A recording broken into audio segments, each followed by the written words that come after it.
Join me today as we talk about GenCon Day 4 and just kind of a general wrap-up of things, hopefully as long as the video doesn't go too long.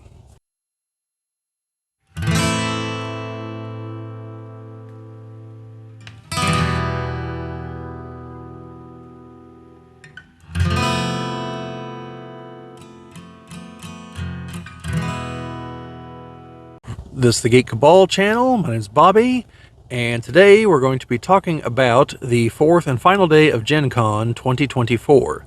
I'm recording this the day after we had videos, but they suffered some technical difficulties that I mentioned back in the Day 3 video. So I'm not going to go into them here, but I'm going to try to fix them, but it's probably not going to happen. So Chad did help with the other videos, and hopefully I can get him recorded on some separate videos now. But this is one of those, hey, the thing just happened, all the relevant interest is now, so here we are. So Day 4, we actually got there in time to get to the WizKids booth to get some of the D&D promos this time.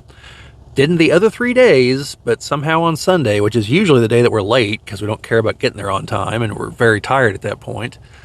But we made it down there for that. We didn't do any events. No one scheduled anything for Sunday because, like I mentioned, that's the way it usually goes. So we got those. I went by the Catalyst booth again. Didn't buy anything. Got some pictures. And I believe it was... no, I did buy. I bought more dice, I think. Yeah, I bought more dice on Sunday. And I'm going to show those off in a separate video. Where it's probably going to be two, just the general, here's all these stuff I got, then here's specifically the BattleTech stuff, because it's a lot, and that seems to be a popular thing. So, I also was able to talk to one of the people there, Brent Evans, and I'm going to talk a little bit about that in the BattleTech video. So, I'm going to do a general, BattleTech GenCon video, because it's not just going to be, hey, here's the stuff I bought, but also, here's some stuff I learned, here's some things we did, and so on. So, okay, so beyond that, the only purchases I made, other than that, I bought Terraforming Mars stuff. Now, back in Day 1 video, I showed off some of the things I bought from their last Kickstarter. They were able to get more of the maps in. So I got the map that I was looking for.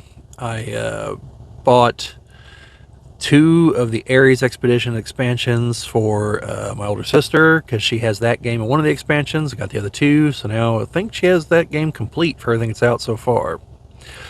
And I'll do a separate video on the Terraforming Mars stuff as well, because I really like the game. I haven't covered it pretty well at all here on these videos, just mentioned it a few times. But yeah, so we'll do a separate video on those, because this was all stuff from the Kickstarter. So this is stuff that's not currently available at retail. And I'll mention it again in the video, hopefully, if I remember. But if I don't, they said this stuff's going to be available in October. At least that's the plan. Also went by the Dwarven Forge booth. Talked to a gentleman there, Tyler. I unfortunately don't remember his last name. But what he has to do with... part of his job is dealing with the assortments of things and how things are built out. And I'm explaining this very horribly, but I'll try to do, well, I guess I'll just go ahead and do it here. Part of the thing about it is that with their Kickstarters, they're ballooning out to huge proportions. And so whenever they hit certain milestones, oh, now we have this thing for sale and this thing for sale. And they're trying to scale that back a little bit, scale back the number of pieces, different pieces, just building different configurations with those pieces, because they know that a lot of people prefer the stretch goals from Kickstarter 1 and 2, which were literally just, okay, we've hit this threshold, you get this extra piece. We've hit this threshold, you get this extra piece. Because the main thing you were buying was just a base set, or 2 base sets, or you'd get a little bit of a discount the more and more you bought. And I bought, I think, 2 or 3 sets, and the stretch goals almost gave me another set because of how much stuff was in there.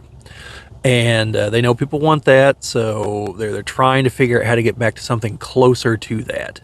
and that has to do with configurations and trying to do smaller in scale, but hopefully not in money, Kickstarters. And there's some information regarding that we talked about, and also talked a little bit about Dungeons Reforged. So I will probably just do like a separate little video for that, followed up by the picture and video montage. So keep an eye out for that. And as I mentioned in day 3, there's probably going to be a lot of videos that I break everything down into to try to keep them shorter and more on point. So over the next week or two, as I edit all these and do a few little voiceovers here and whatnot, there's a distinct possibility I'm going to be releasing more than one video per day some days. So because I'm trying to get it all out closer to the event where it's still relevant versus, a month from now or something. So anyway, that's, I walked around the dealer's hall after that, and I still feel like there was a huge chunk of the dealer's hall I just never saw, because it was the last day whenever I found 3 or 4 booths that I see there every year, and they were in areas I'd walked through 3 times already. So I know there were things that I missed. There was definitely a few booths I normally see there that I did not see there, and so I definitely didn't spend anywhere near enough time in the dealer's hall. So there are definitely some lessons learned that I'm going to try to incorporate next year. So when it comes around to our GenCon tips video, we have some new tips to throw in there and some potential reassessment of some things. So in case you're wondering why my face is lighting up, I'm sitting in my car out in front of my house, and there's a car approaching with its headlights on. It's wont to happen. All right, so let's try this here with the light on a little bit. And mainly to keep the picture stable, because, you get to low light, the camera kind of starts to pixelate. So, total wrap-up thoughts. I did not get around to playing in the BattleTech pods. Brian ended up coming down with something, maybe he ate something, didn't agree with him, so he didn't come back Sunday, which sucks because I was hoping to get him in one of our videos on Sunday. Although given the audio problems we had, maybe it's for the best, because it would have been the same audio equipment and maybe it would have screwed up and then I'd feel really bad. But, if I get the whole distance thing figured out, he definitely is interested, so we'll try to get him in there. And, and hopefully next year we can coordinate a little bit better and get a few things set in stone, like we're going to do this at this point and this at this point. So beyond that, as far as like total wrap-up, final thoughts kind of stuff, the con felt crowded, which is expected because it had a sellout crowd. I believe the press statement said it was over 70,000 people. They can't build that new hotel there downtown fast enough, although at the moment it's still a 3-story deep crater, because I'm sure they're working on what's going to be the parking garage underneath it, which hopefully is all 3 of the stories underground, because it's not a huge footprint in terms of like length and width, so they're going to go for depth. And there was already a parking garage there, but hopefully this will help alleviate some of the parking issues, which we didn't really have any parking issues. We managed to get in where we were going pretty easily, but I'm sure other people did. Especially there was some kind of weird business with gate 10 parking that I'm still trying to read up on. So I might have some comments on that when it comes in a few months, when I start up the tips for GenCon 2025 videos. Let's see. I don't really have any major complaints. It did feel a little warmer in the dealer's hall and the other areas of the convention center than it normally does, so they probably didn't have the AC blasting as much as they normally do. However, you could definitely feel the difference as you're even getting close to the doors. You can feel that blast of cool air, and so I think I really like the new food truck organization, because there's more of them there for choices, and they're not shuffling in and out as much, because they don't do shifts. It's just kind of they're there for the day. We sampled the breakfast food trucks, which I had not really done before, or I might have done once, and they were pretty good. So I might have to keep that in mind for next year. The bathroom situation is a disaster as usual. That's not really their fault. I don't know how you really fix that. They weren't dirty like I've seen them before. It was more a matter of there was one in particular that we went to that at one point I was in one of the stalls where I had to lift up the door to get the lock to slide over. You guys out there probably know what I'm talking about. Ladies, I don't know if it's a problem in your restrooms. I don't go in there. But there was a gentleman outside, and I think there were 6 or 7 stalls, and he was pointing to someone else trying to explain, like, this lock's broken, that lock's broken, and that toilet is jammed. So, like, half of the stalls were just completely out of commission. So now I've got light coming from another direction because there's a car parked up the road that I think has their brights on, just kind of sitting there in the middle of the road. So anyway, that's really awesome. Yeah, speaking of things like that, I got to see a whole lot of really terrible driving exhibitions while I was up there. I'm just going to throw this out there on the off chance any of the people that did this are hearing this. Slim chance, but maybe. There's an area to drop off and pick up passengers. Like here's the road, here's the convention center, and it has a pull in, and it's very clear what it's for. So there were people who would come up to it and instead would park over here on the road. They can clearly see the thing because it's right next to them, and they would let people out there, thus blocking traffic. I probably saw this 5 times in the span of 5 minutes. And you people deserve to have your licenses revoked. Okay? That is dangerous. You're being a moron. Like, I don't even know what you were thinking there. And then there were the people that would pull in at the very beginning, let their people out, pick them up, whatever, and then turn back around and leave through the entrance. You people also deserve to have your licenses revoked because you're being stupid. And yeah, I mean, there was a car just parked there. There was no one in it. I came back hours later, it was still there. It was definitely just parked there. It's very clearly a no parking zone. No permanent parking. I mean, obviously you got to park to let people in and out of your car. And then Chris about got sideswiped at one point on the interstate whenever a car came on and just decided, I'm just going to get over 3 lanes, no turn signal, no looking.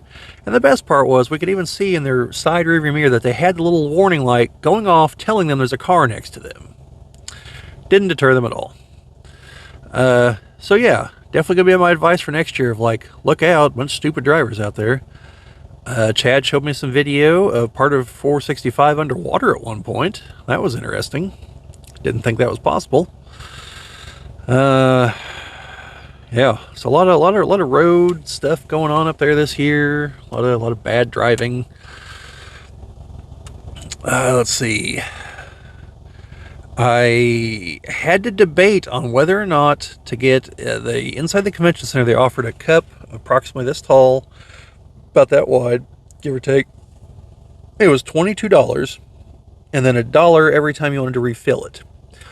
Well, a large soda from these concession stands was $8. So I figure by the time you get your third refill, you're at $24, because it costs you $22 for the cup, and presumably they filled it for free the first time. And then $2 for each of the 2 refills, and it would cost you $24 to get 3 drinks otherwise. So after that point, you're paying $1 versus $7 for every other drink you're getting. And that's throughout the whole convention. That was at any of the refreshment stands inside the convention center or inside Lucas Oil Stadium. So, I mean, it probably would have been worthwhile if you wanted to drink soda the entire time. But we had the cups from Wild Bill's, and it was $30 to get the band for all 4 days for those. And I mean, we definitely took advantage of that. Every time we were out there, we were drinking 3 and 4 cups of soda. So, but I wasn't sure I really wanted to spend $50 on sodas. However, in hindsight, over the course of 4 days, again, once I use it more than 3 times, I'm beginning to save money. So, next year it's something I'll probably consider. Plus, it had an actual top with a straw, whereas the Wild Bill's cups have a top that might fit the old cups, and I'm reluctant to buy a new one. Although I might next year. They had some bigger steins that look pretty good, and I think they'd be easier to deal with. So, or that might happen at Comic-Con, because Comic-Con, they had a thing set up inside the convention center as opposed to outside. So, there's that. I did run into like the ultimate terrible duo of people where the one in front was pushing a stroller, not just a normal stroller, but one that was like probably 3 feet long. Like there was like a playpen in the front of the stroller, and it wasn't like the tall ones that come up to here whenever I'm standing up. They're like 5 feet tall, so you could easily see it. Oh no, it was like down at ground level. So it had like the normal like stroller top where the baby is sitting, then like the rest of it's like this high above the ground. So it's just a thing just to trip people out 2 feet in front of you. Followed by his significant other with a backpack that stuck 2.5 feet off his back. I mean, I just looked at these two and I'm just like, are you trying just to be idiots, fools, whatever you want to call them? Just people just have no concept of other people. Now, I fully expected them to just like stop and looky-loo at every point, which is what the people with the huge backpacks love to do. It's not just the huge backpack, it's the complete disregard for everyone else. They just stop and start swinging around everywhere, and I don't know, like, so anyway, fortunately I only saw like 2 other people with those giant backpacks, but I'm sure plenty of other people had them. I just didn't spend much time in the dealer hall. Let's see. Yeah, I ran into most of the people that I would have known there, like within the first day or 2. And didn't see most of them again days 3 and 4, so... Luke, that I've mentioned here on the channel, has his own channel that I will try to remember to link to down in this video. He mentioned that he's going to be getting some video from GenCon, so I think he had some interviews set up that hopefully that'll pan out. I haven't had a chance to talk to him, so I don't want to like hype him up and find out something went wrong, but I'll link down to those, and you folks should definitely check those out, because Luke's a good guy, and seems to find these people that are everywhere, I guess, that I just don't know where to look. And he's pretty easygoing, so they're willing to talk to him. So yeah, so he probably thought of good questions to ask and whatnot. So check that out. Yeah, other than that, there was one issue. I truly believe that GenCon needs to reassess how they do the costume contest and then whatever the hell's after the costume contest. Because for the last several years, the costume contest opens with someone saying, hey, no flash photography, which is understandable, because you're going to have plenty of time to take pictures of these people in the adjacent room, which is part of the ballroom. It's where everyone enters in. And every year, the people who are running the next event are trying to get those people out of there as fast as possible, and you've got maybe 5 minutes. Well, this year, they decided to add a layer to their stupidity, and they just blocked the doors, so we just couldn't even go in there. So, yeah. So that whole like, oh, y'all plenty of time. No, we didn't. And instead, the people just they were over there because no one told them. And then finally they just started coming out like in 1s and 2s and just some of them stayed in the hallway. Some of them just went their separate ways. And so Chad and I were basically having to track them down, trying to get pictures of them. And, I know they're wanting to leave, I'm sure, at that point, because there's no like set rallying point. So somebody needs to realize that maybe the event that has 600 people going to it needs just a little bit of breathing room for that next event, scheduled a half hour later, or send someone from GenCon to tell the next group of people, fucking no, slow your roll, like back off. Like one of these events is a little more important than the other one. So I don't even know what the hell the other event is. But yeah. So there was even a lady behind me who's like, well, they said this, and I turned around and told her, they say that every year they lied. The people who are trying to block you from the door are morons who think that they can just run roughshod over everything. So just come outside with the rest of us. Like, clearly you're a newbie to the costume contest because this happens every year. And yeah, it was very upsetting. I will definitely be like talking to somebody, and definitely will be about True Dungeon as well. Like, the experience was spectacular, but the final battle, we definitely got screwed on time, and for the price we paid for it, like, I really don't appreciate that. So anyway, those are my only real complaints. I already heard people talking about the whole, oh, so when are we going to move it to another city? And the other person even told them, like, you can't. Like, look, they even said, like, look, here's how the discussion's going to go. I'm just going to break it down for you. Here's the reasons why you can't. Here's why people want to, but it's never going to happen. So just, live with it. It's going to be here in Indianapolis for the foreseeable future. So, yeah. So anyway, that was GenCon 2024. I had a great time. Chad had a great time. Chris had a great time. Chris and I have already started looking into, now that we've played True Dungeon several times, we're really starting to get a feel for what we probably need to buy as far as tokens. Also trying to get over the sticker shock on some of them. And so we're trying to figure out what the best way to go about doing that is. And right now it's a matter of, are we going to focus on utility and surviving the dungeon, or treasure pulls at the end? And I think at the moment we're looking at survivability of the dungeon. So yeah, that's what we're doing, and we're talking about maybe trying to go to a different convention at some point to just for True Dungeon, because there's a convention called GameHoleCon in October that if we were to go to that, the True Dungeon costs like 2/3 of what it costs at GenCon. So if that was the main thing we were going to do, we could probably get in 2 or 3 games. Because there would be the expense in travel, and we had to get a hotel plus badges. Now it's already too late for us to do that this year. We haven't planned for it at all, and haven't set money aside, and the games are probably already sold out from what I was looking at. So it'd be next year at the earliest, but that is something that we're discussing. So if that happens, you'll see some more videos about that.